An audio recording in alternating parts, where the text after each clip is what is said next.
Hey guys, welcome back. I have a new product for you. Today we're going over a new product from Takeover Strength, which is formerly Kabuki. So they just launched their strap bar and squat saddle pad. So these two things you can order separately or you can bundle them together, and together they cost $299.00. The total weight here is 10 pounds of these two things, and the weight capacity of this is 300 pounds. And we are going to get into that detail here in a little bit, but let me introduce you. So the whole purpose of this is to help athletes or gym goers be able to squat more effectively. It's great for those who are going through rehab, who have limited mobility or shoulder issues. If you are unable to do a regular barbell squat because you don't have the shoulder mobility or an injury to grab here, this is going to allow you to squat with your hands here. So it's going to be a great implement for many people. It looks like a safety squat bar, and it kind of is, but it kind of isn't. Let me deep dive into that. Let's go over setup. So you have your strap bar, you have your squat paddle, you insert it. There you go. Wow, that was easy. So let's connect it to a barbell. To fit this on your standard barbell, you're going to place the bar in the notches here, and then you're going to take, that's why it's called the strap bar, you take these straps and you just pull them down and over the clip. So let's go through all of them. Pull it down and it clips in.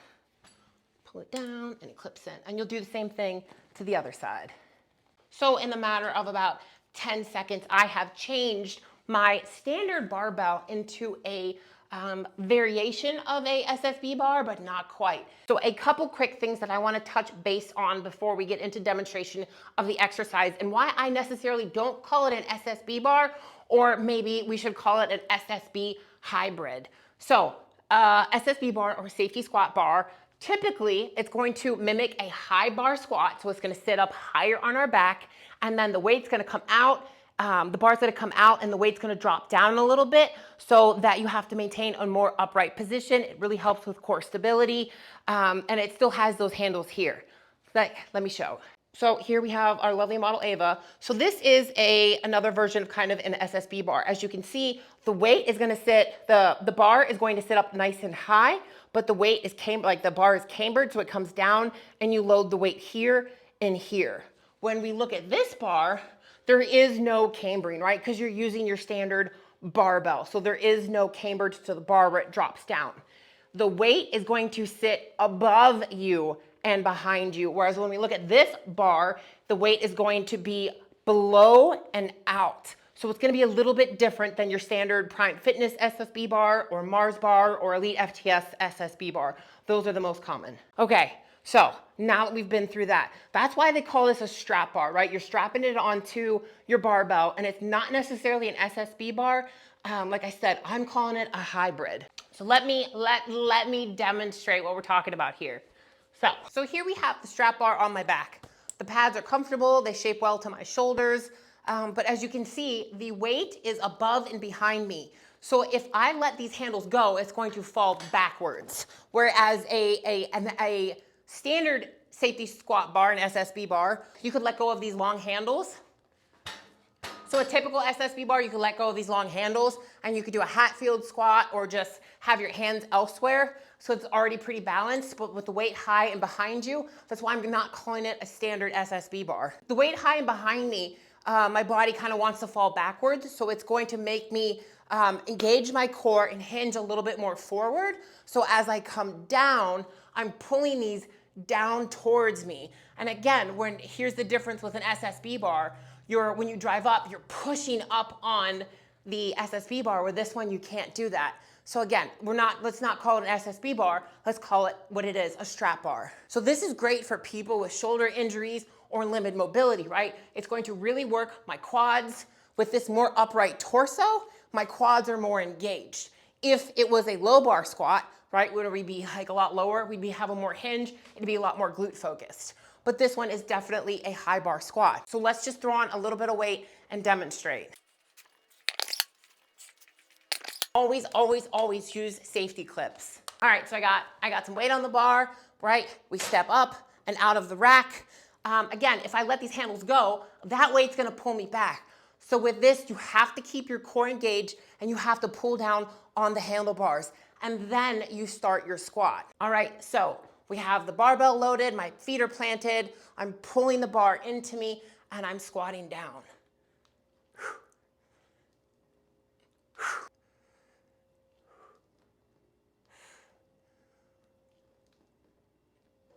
Let's recap some of the things about the strap bar. It's easy to put on and off. You can use it with different devices. It's going to mimic a high bar back squat. It is not a replacement for an SSB squat. It is not going to mimic the same training adaptations as an SSB. As I showed you before with the other SSB bar, the weight is a high bar, but it's going to be out and down, which forces you to stay more upright and use your core. With this being behind you and up, it forces you to be a little more forward and pulling it down into you. You still have to use your core. You're still gonna get your leg development, but it's definitely a completely different feel. So please do not mix and confuse the two. Who is this good for? This is good for home gym users. This is good for athletes. This is good for people in rehab or shoulder injuries or mobility injuries. This is a fine tool for you. I like it. I will implement it. I will be using it. And I will also be using my SSB. Let's say I have two different pair of shoes. I have a shoe for running and I have Olympic lifting shoes. They both are basically, they both have the same basic concept of they help performance with your gait starting at your feet. This is the same kind of approach you have to take with the strap bar versus an SSB bar. They both are squat variations, but their training is going to be a little bit different. With the strap bar, it's not going to be as much of an eccentric drive as you push up. It's not going to be as upright because you're going to have to balance out that weight that's behind you. So you're going to have a little bit more forward, but they're both going to give you a great leg workout, just as both shoes are going to protect your feet and help you perform better, whether you're running or you're doing power cleans. Last but not least, this video was a little rushed. I apologize. I'm getting ready to go to Home Gym Con next week. They will be there, and I'm going to cover this bar more in depth at Home Gym Con with the actual company, with the owners, with the marketing manager. I will be there. I will cover more content for you guys, but I want to at least introduce you to this bar and let you know what it is and what it is not. I'm going to leave you with this. Don't believe everything you hear on the internet. There are people that are great into fitness but don't have the educational and experience background to speak on what an apparatus is and isn't. I have the education and experience. That's why I want to share this with you so that you can trust an honest and authentic feedback of what this bar can do for you and what to expect out of your money. I will see you guys here next time. As always, please like, comment, subscribe, leave me a comment. Tell me what's good, tell me what's bad, tell me what you need to see more of. And as always, go dominate.